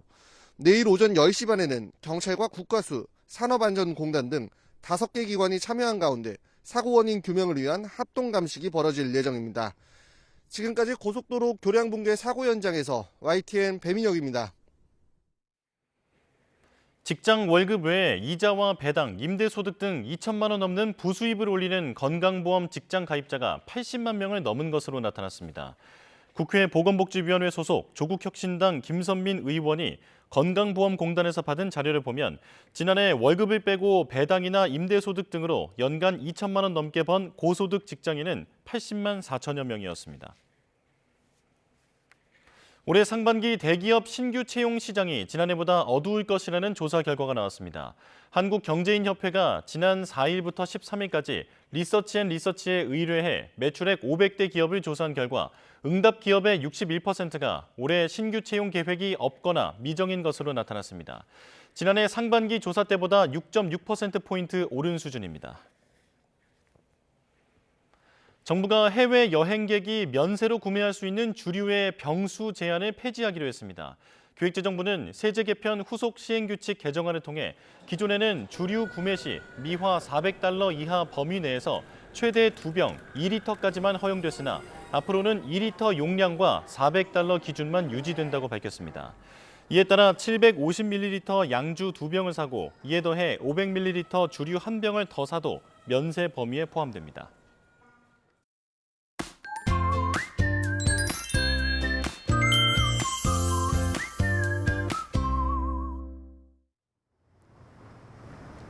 해가 떠오르면서 반짝 얼어붙었던 공기가 빠르게 풀리고 있습니다. 앞으로는 남서쪽에서 따뜻한 공기가 유입되면서 날이 더욱더 포근해지겠는데요. 오늘 서울 한낮 기온이 13도까지 껑충 올라와서 어제보다 4도가량 높겠고요. 그 밖의 지역도 15도 안팎으로 일교차가 15도에서 많게는 20도까지 크게 벌어지겠습니다. 오늘 나오실 때는 입고 벗기 쉬운 외투를 챙기셔야겠습니다. 아침에 이어진 영하권 추위를 뒤로하고 오늘 낮 동안은 기온이 빠르게 올라가겠습니다. 서울 한낮 기온 13도, 광주 14도, 대구와 포항 16도 예상되는데요. 하천이나 저수지 등 얼음이 갑자기 깨질 수 있는 곳에서는 안전에 유의하셔야겠습니다. 낮 동안 하늘은 대체로 맑겠습니다. 다만 메마른 날씨에 높은 기온이 더해지면서 건조함이 더 심해지겠는데요. 특히 동해안에는 건조경보가 내려진 가운데 바람도 강해서 불이 번지기 쉽겠습니다. 어제 유입됐던 황사와 스모그는 밤사이 모두 해소됐고요. 현재 제주도에만 스모그가 일부 잔류하고 있습니다. 다만 오후부터 서울 등 중부지방에는 스모그가 추가로 유입되겠는데요. 이 지역은 점차 초미세먼지 농도가 짙어져서 내일까지도 공기가 탁할 것으로 보입니다. 오늘 늦은 오후 제주도를 시작으로 밤사이에는 충청 이남 곳곳에 비가 조금 지나겠고요. 날씨는 휴일까지 예년 기온을 4도에서 5도가량 웃돌며 포근하겠습니다. 다만 3일절 연휴에는 전국에 비가 자주 내릴 전망입니다. 이 계절이 봄으로 바뀌는 환절기인 만큼 기온이 갑자기 가파르게 오른 데다가 일교차도 무척 커졌습니다. 갑작스러운 기온 변화에 몸이 적응하지 못하면서 면역력이 떨어지기 쉬운데요. 평소보다 건강관리에 신경 써주셔야겠습니다. 지금까지 서울 상암동에서 YTN 고은재입니다. 네, 뉴스원 목요일 순서 마칩니다. 내일 다시 뵙겠습니다. 고맙습니다.